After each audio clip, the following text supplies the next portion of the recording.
പ്രിയ സ്നേഹിതരെ, ജൂൺ മാസം ആരംഭിക്കുമ്പോൾ സ്കൂളുകളും കോളേജുകളും തുറക്കുന്ന സമയം കൂടിയാണ്. ആ സമയത്താണ് സാധാരണയായി മഴക്കാലവും ആരംഭിക്കുന്നത്.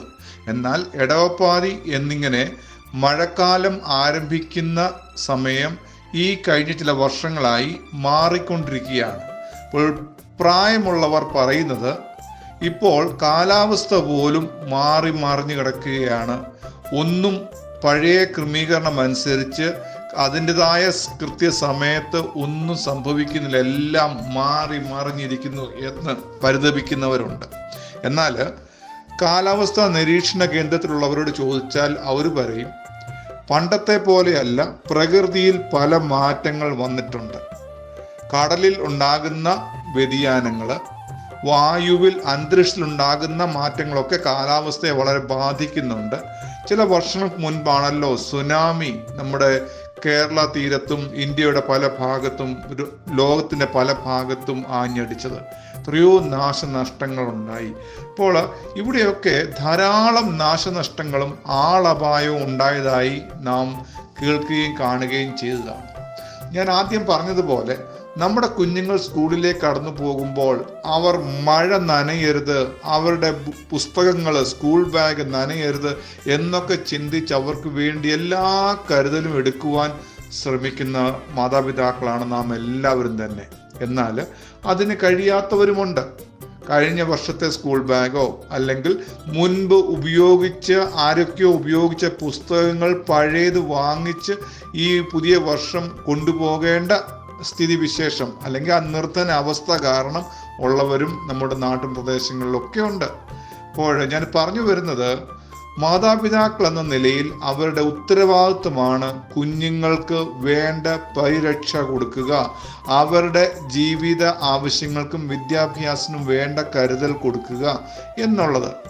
ഇതേപോലെ നമ്മുടെ ദൈവം നമ്മെ സ്നേഹിക്കുകയും കരുതുകയും വേണ്ട എല്ലാ പരിചരണം നൽകുകയും ചെയ്യുന്നതിന് കാരണം നാം മക്കളായിരിക്കുന്നത് കൊണ്ടാണ്. അപ്പോൾ ചോദിക്കും, ഞാൻ എന്നാണ് ദൈവത്തിൻ്റെ മകനോ മകളോ ആയത്? എന്നെ ദൈവം ജനിപ്പിച്ചോ? എന്നെ ദൈവം സൃഷ്ടിച്ചോ? ദൈവം എന്നെ ഉണ്ടാക്കിയോ? ഈ ഭൂമിയിലേക്ക് ദൈവമാണോ എന്നെ അയച്ചത് എന്നൊക്കെ ചോദിക്കുന്നവരുണ്ട്.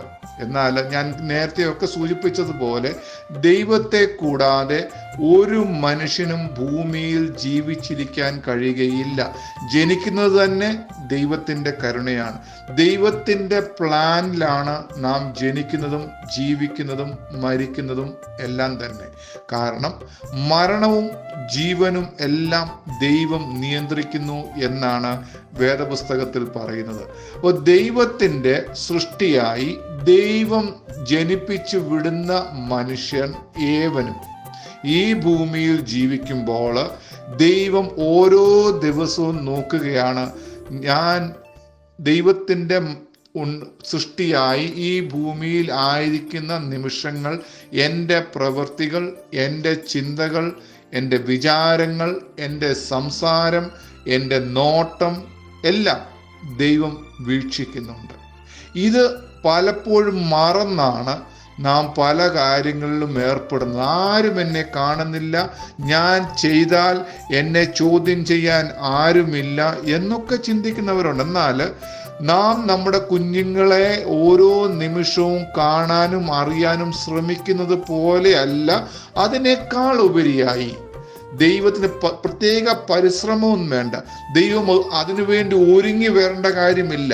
ദൈവം അമേരിക്കയിലുള്ളവരെ കാണുമ്പോൾ ഇന്ത്യയിലുള്ളവരെ കാണുന്നില്ല. ഭൂഖണ്ഡത്തിൻ്റെ മറുവശത്തുള്ളവരെ ദൈവം ശ്രദ്ധിക്കുമ്പോൾ ഇതിൻ്റെ ഇപ്പുറത്തെ വശത്തുള്ളവരെ ദൈവം കാണുന്നില്ല എന്നൊന്നുമില്ല. ദൈവം സകലത്തെയും കാണുന്നു. ദൈവം സകലവും അറിയുന്നു. ദൈവം സകലവും നിയന്ത്രിക്കുന്നു. ദൈവത്തിൻ്റെ നിയന്ത്രണമില്ലാതെ ഭൂമിയിൽ ഒരു കാര്യവും നടക്കുന്നില്ല എന്നൊരു പരമാർത്ഥത നാം മറന്നു പോകരുത്. നമ്മുടെ കുഞ്ഞുങ്ങൾക്ക് വേണ്ട എല്ലാ പരിചരണവും കൊടുക്കുന്നത് പോലെ ദൈവം സകല മനുഷ്യർക്കും വേണ്ട പരിചരണം കൊടുക്കുന്നുണ്ട്. ഉദാഹരണമായി മഴയും മഞ്ഞും വെയിലും അന്തരീക്ഷവും ഒക്കെ, വായു ഒക്കെ, വെള്ളം, ഇവയെല്ലാം തന്നെ ദൈവം മനുഷ്യർ കൊടുക്കുന്ന പൊതുവിലുള്ള അനുഗ്രഹങ്ങളാണ്.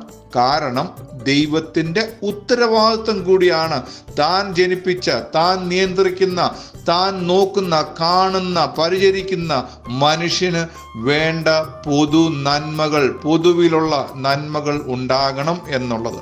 എങ്കിൽ പ്രിയമുള്ളവരെ, നമുക്കിതൊക്കെ ലഭിക്കുന്നുണ്ട്. നാം ഇതിന് ദൈവത്തോട് കടപ്പാടും നന്ദിയും ഉള്ളവരായിരിക്കണം.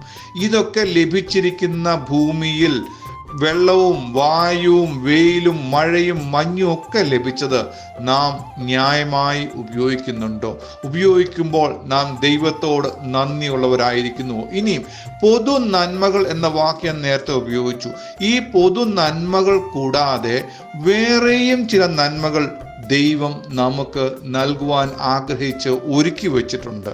ഇത് നമുക്ക് പ്രാപിക്കേണ്ടത് ആവശ്യം, അറിയേണ്ടത് ആവശ്യം. നമ്മുടെ ദൈവത്തെ സ്നേഹിക്കാം, കാരണം ദൈവം നമ്മെ ആദ്യമേ സ്നേഹിച്ചു എന്നുള്ളതാണ്.